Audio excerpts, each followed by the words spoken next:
Hello സുഹൃത്തുക്കളെ, പുതിയൊരു വിശദീകരണത്തിലേക്ക് നിങ്ങൾക്കെല്ലാവർക്കും സ്വാഗതം. ഒരു സാധാരണ കടലാസ് എങ്ങനെയാണ് ഡിജിറ്റൽ ലോകത്തേക്ക് യാത്ര ചെയ്യുന്നത് എന്ന് നിങ്ങൾ എപ്പോഴെങ്കിലും ചിന്തിച്ചിട്ടുണ്ടോ? ഇന്ന് നമ്മൾ നോക്കാൻ പോകുന്നത് ആ ഒരു രസകരമായ സംഭവമാണ്. ശരിക്കും ആലോചിച്ച് നോക്കിയാൽ ഒരു കമ്പ്യൂട്ടർ എങ്ങനെയാണ് ഒരു കടലാസ് വായിക്കുന്നത്? അക്ഷരങ്ങളുള്ളൊരു പേപ്പറിനെ കമ്പ്യൂട്ടറിന് മനസ്സിലാവുന്ന ഭാഷയിലേക്ക് മാറ്റുക എന്നത് ചില്ലറ കാര്യമല്ല കേട്ടോ. ആ വലിയ കടമ്പ സാങ്കേതികവിദ്യ എങ്ങനെയാണ് മറികടക്കുന്നതെന്നാണ് ഈ വിശകലനത്തിൽ നമ്മൾ പൊളിച്ചെടുക്കാൻ പോകുന്നത്. അപ്പോൾ നമുക്ക് നേരെ വിഷയത്തിലേക്ക് കടക്കാം. ആദ്യത്തെ പടി, സ്കാനറിനെ പരിചയപ്പെടാം. ഇതൊരു ഡിജിറ്റൽ കവാടമാണ്. സ്കാനർ എന്താണെന്ന് നിങ്ങൾക്ക് നന്നായിട്ടറിയാം. നമ്മളൊരു പേപ്പർ വെച്ചു കൊടുത്താൽ അതിലെ അക്ഷരങ്ങളോ ചിത്രങ്ങളോ എന്തായാലും അതിനെ ഇലക്ട്രോണിക് രൂപത്തിലേക്ക് മാറ്റുന്ന ഒരു ഇൻപുട്ട് ഡിവൈസ്. അത്രയുള്ളൂ. ശരിക്കും പറഞ്ഞാൽ നമ്മുടെ ഈ ഭൗതിക ലോകത്തെയും കമ്പ്യൂട്ടറിന്റെ ഡിജിറ്റൽ ലോകത്തെയും തമ്മിൽ ബന്ധിപ്പിക്കുന്ന ഒരു എൻട്രി പോയിന്റാണിത്. ഇതിൽ തന്നെ പ്രധാനമായും 2 തരം സ്കാനറുകളുണ്ട്. ഫ്ലാറ്റ് ബെഡ് സ്കാനറുകളും പിന്നെ ഹാൻഡ് ഹെൽഡ് സ്കാനറുകളും. നമ്മൾ വീടുകളിലും ഓഫീസുകളിലുമൊക്കെ ഒരു ഗ്ലാസിന് മുകളിൽ ബുക്ക് വെച്ച് സ്കാൻ ചെയ്യാറില്ലേ? ആ സാധനമാണ് ഫ്ലാറ്റ് ബെഡ് സ്കാനർ. അതാണ് നമ്മളിൽ ഭൂരിഭാഗം പേരും സാധാരണയായി ഉപയോഗിക്കുന്നതും. സ്കാൻ ചെയ്തു കഴിഞ്ഞുല്ലേ? പക്ഷെ ഇവിടെയാണ് നമ്മളൊരു വലിയ തടസ്സം നേരിടുന്നത്. അതാണ് ബിറ്റ്മാപ്പ്. സംഭവം എന്താണെന്ന് വെച്ചാൽ, നമ്മളൊരു പേപ്പർ സ്കാൻ ചെയ്യുമ്പോൾ കമ്പ്യൂട്ടർ അതിനെ വെറും ഒരു ഫോട്ടോ അല്ലെങ്കിൽ ഇമേജ് ആയിട്ടാണ് സേവ് ചെയ്യുന്നത്. ഇതിനെയാണ് നമ്മൾ സാങ്കേതികമായി ബിറ്റ്മാപ്പ് എന്ന് വിളിക്കുന്നത്. അതായത് സ്ക്രീനിൽ നോക്കിയാൽ നിങ്ങൾക്ക് അക്ഷരങ്ങൾ വായിക്കാം, പക്ഷേ അതിലൊരു കോമ പോലും തിരുത്താനോ എഡിറ്റ് ചെയ്യാനോ കഴിയില്ല.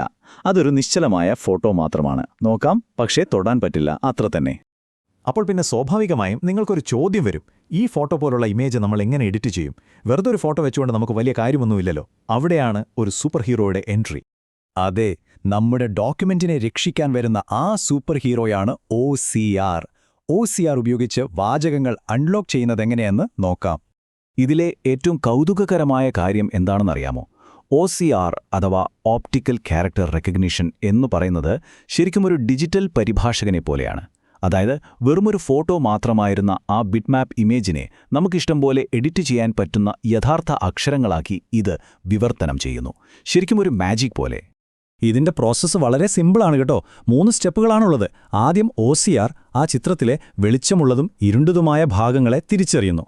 അതായത് പേപ്പറിന്റെ വെളുത്ത ബാക്ക്ഗ്രൗണ്ടും അക്ഷരങ്ങളുടെ കറുത്ത നിറവും. പിന്നെ രണ്ടാമത്തെ സ്റ്റെപ്പിൽ ആ കറുത്ത രൂപങ്ങൾ നോക്കിയിട്ട് ഇത് ഇന്ന അക്ഷരമാണ് അല്ലെങ്കിൽ ഇന്ന അക്കമാണെന്ന് അത് കൃത്യമായി മനസ്സിലാക്കുന്നു. ഏറ്റവും ഒടുവിൽ അങ്ങനെ കണ്ടെത്തിയ അക്ഷരങ്ങളെ കമ്പ്യൂട്ടറിന് മനസ്സിലാവുന്ന ആസ്കി കോഡുകളാക്കി മാറ്റുന്നു. എഡിറ്റ് ചെയ്യാൻ സാധിക്കുന്ന വേർഡ് പ്രോസസ്സിംഗ് ഫോർമാറ്റ്. ഈ ഒറ്റ വരിയിലാണ് നമ്മൾ പറഞ്ഞ OCRന്റെ മുഴുവൻ പവറും ഇരിക്കുന്നത്. ഒന്ന് ആലോചിച്ച് നോക്കൂ. പഴയ ബുക്കുകളോ വലിയ റിപ്പോർട്ടുകളോ വീണ്ടും ടൈപ്പ് ചെയ്ത് സമയം കളയാതെ വളരെ ഈസിയായി ഡിജിറ്റൽ രൂപത്തിലേക്ക് മാറ്റാൻ ഈയൊരു ടെക്നോളജി നമ്മളെ എത്രമാത്രം സഹായിക്കുന്നുണ്ട്. ശരിക്കും ഇതൊരു ഗെയിം ചേഞ്ചർ തന്നെയാണ്. ഇനി നമ്മൾ ഇതിന്റെ ഏറ്റവും അവസാനത്തെ ഘട്ടത്തിലേക്ക് കടക്കുകയാണ്. ആസ്കി കോഡിലേക്കുള്ള പൂർണ്ണമായ ഡിജിറ്റൽ വിവർത്തനം. ഇപ്പോൾ ആ പഴയ ബിറ്റ്മാപ്പ് ഇമേജ് പൂർണ്ണമായും കമ്പ്യൂട്ടറിന് മനസ്സിലാകുന്ന ആസ്കി കോഡായി മാറിക്കഴിഞ്ഞു. അതായത് ഒന്നിനും കൊള്ളാത്തൊരു നിശ്ചല ചിത്രം നമുക്ക് എഡിറ്റ് ചെയ്യാനും സെർച്ച് ചെയ്യാനും ഒക്കെ കഴിയുന്ന നല്ല സ്മാർട്ടായ ഡേറ്റയായി മാറി. ഒരു സാധാരണ പേപ്പറിൽ നിന്ന് ഡിജിറ്റൽ ടെക്സ്റ്റിലേക്കുള്ള ആ കിടിലൻ യാത്ര ഇവിടെ പൂർണ്ണമാവുകയാണ്. നമ്മൾ കണ്ടു കഴിഞ്ഞു അല്ലേ? വെറും വെളിച്ചവും ഇരുട്ടും തിരിച്ചറിഞ്ഞ് അക്ഷരങ്ങൾ വായിക്കാൻ ഒരു കമ്പ്യൂട്ടറിന് വളരെ ഈസിയായി സാധിക്കുമെന്ന്. ഇതൊരു അടിസ്ഥാനപരമായ പാറ്റേൺ റെക്കഗ്നിഷൻ മാത്രമാണ്. അപ്പോൾ ഒന്ന് ചിന്തിച്ചു നോക്കൂ, ഈ പാറ്റേൺ റെക്കഗ്നിഷൻ ടെക്നോളജി ഇനിയും വികസിച്ചു വന്നാൽ ഭാവിയിൽ മനുഷ്യൻ ചെയ്യുന്ന മറ്റെന്തെല്ലാം കാര്യങ്ങൾ കമ്പ്യൂട്ടറുകൾ ഏറ്റെടുത്തേക്കാം? അത്ഭുതപ്പെടുത്തുന്നൊരു ചോദ്യം തന്നെയാണതല്ലേ? ഈ ഒരു ചിന്തയോടുകൂടി നമുക്ക് ഇന്നത്തെ വിശദീകരണം ഇവിടെ അവസാനിപ്പിക്കാം. ഈ വിഷയത്തെക്കുറിച്ച് നിങ്ങൾക്ക് വ്യക്തമായൊരു ധാരണ കിട്ടിയെന്ന് വിശ്വസിക്കുന്നു. അടുത്തൊരു വിശകലനവുമായി നമുക്ക് വീണ്ടും കാണാം. അതുവരയ്ക്കും ബൈ.